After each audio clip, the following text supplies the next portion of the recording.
This is the overview of the usability test for the Fujifilm FinePix Z30 digital camera.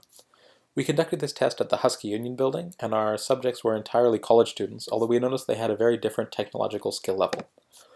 The users we chose were simply people who agreed to participate in the study, which does divide into people who are a little more confident. The tasks we chose were take a picture, delete that picture, and set the self-timer. These are the most common features in our opinion, and they also involve extra steps, like going to and from the playback menu and actually turning on the camera.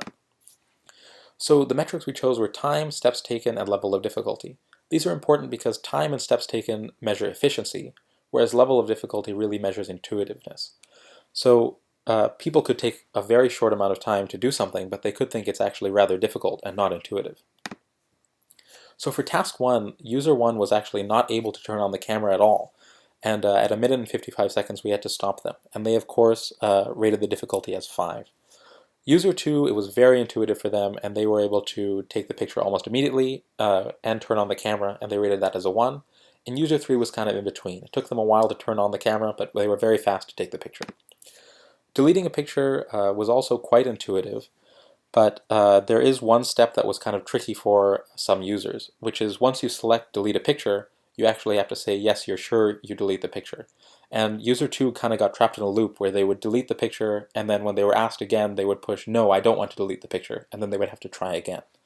User 3 was very efficient. It took them 23 seconds and 7 steps, but they rated the difficulty as a 4, which is very curious, and I'd like to get more information from user 3 about that.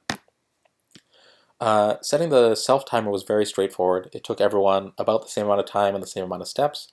Once they were used to the user interface of the camera, they were able to do the self-timer very easily.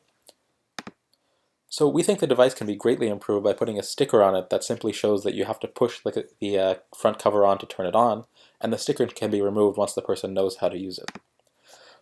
Next time, I think it'd be better to have a broader sample of both guys and girls. We only had girls this time, and a wider age range, because we think that middle-aged and up would be more common to use this camera, rather than college students and younger who have their own iPhones and smartphones to take pictures. We also think that dividing turning on the camera and taking a picture into 2 separate tasks would be much more effective.